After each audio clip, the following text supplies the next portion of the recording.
आज न्यूजीलैंड में सरकारी टेलीविजन और रेडियो पर नश्र की गई अजान। गुज़िश्ता जुमे 2 मस्जिदों पर हुए हमलों के महलूकीन को पेश किया गया खिराज अक़ीदत।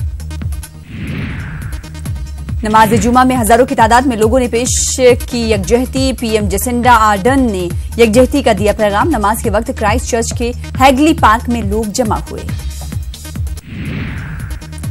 इस्तांबुल में ओआईसी का हंगामी इजलास। सेक्रेटरी जनरल यूसुफ बिन अहमद ने किया खिताब। इस्लामोफोबिया की मजम्मत की। तुर्की वजीर खारजा ने इस्लामोफोबिया के खिलाफ उठाई आवाज। ओआईसी के हंगामी इजलास से किया खिताब। न्यूजीलैंड हुकूमत और अवाम के साथ किया इजहार यकजहती। न्यूजीलैंड के वजीर खारजा ने तुर्की के बयान का किया खैर मकदम। तुर्की में न्यूजीलैंड के बाशिंदों का पहले की तरह ही होगा इस्तकबाल। तुर्की ने कराई यकीन दहानी। अमरीकी वजीर खारजा माइक पॉम्पियो पहुंचे लिबनान। माइक पॉम्पियो ने लिबनान के वजीर आजम साद अल हरीरी से की मुलाकात। दोनों लीडरों ने मुख्तलिफ उमूर पर तबादला ख्याल किया। अफगानिस्तान में 2 अमरीकी फौजी एहलकार हलाक। अमरीका ने की हलाकतों की तस्दीक। अफगानिस्तान में 17,000 गैर मुल्की फौजी एहलकार मौजूद हैं।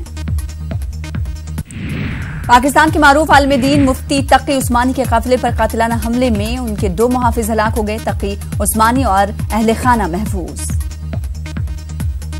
पाकिस्तान के आलिम दीन पर जानलेवा हमला किया गया। पुलिस हुकाम के मुताबिक वाकया कराची के इलाके नेपा चुरंगी में पेश आया। तकी उस्मानी जा रहे थे नमाज जुमा की इमामत के लिए। जिम्बाब्वे के तूफान मुतासरीन के लिए चीन की इमदाद। दवाएं, कंबल, खुराक और दीगर अशिया का अतिया। एदाई तूफान से मुतासिर है जिम्बाब्वे के अवाम। दरियाए दजला में कश्ती डूबी। 100 के करीब अफराद हलाक हो गए। नौरोज का जश्न मनाकर लौट रहे थे अफराद।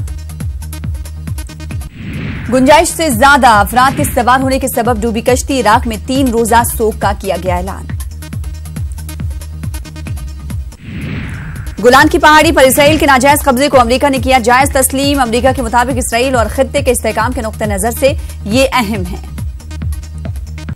इसराइल की करतूत पर ट्रंप अमेरिका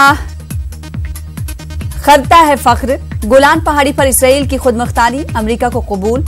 इसराइल की सिक्योरिटी और इलाकाई इस्तेहकाम के लिए यह इलाका अहमियत का हामिल है। शाम की बशर अल असद हुकूमत ने अमेरिकी सदर डोनाल्ड ट्रंप के गोलान की पहाड़ियों से मुतालिक मौकिफ की मजम्मत की। शाम ने कहा कि यह बैनुल-अक़वामी कानून की खुली खिलाफ वर्जी है। अमेरिका का बदला मौकिफ बैनुल-अक़वामी कानून की है खिलाफ वर्जी। अरब लीग ने भी अमेरिका के फैसले की मजम्मत की। रूस, तुर्की और ईरान ने भी एतराज जाहिर किया। चीन में केमिकल प्लांट में धमाका। महलूकीन की तादाद बढ़कर हुई 47। धमाके में 640 अफराद जख्मी। चीन में खाद बनाने वाले एक कारखाने में धमाका हुआ। जख्मियों में से 32 की हालत नाजुक बताई जा रही है। आज मनाया गया वर्ल्ड वाटर डे। दुनिया में 400 करोड़ लोगों को पानी की किल्लत का सामना। हिंदुस्तान में 100 करोड़ लोगों को पानी की तंगी का सामना है।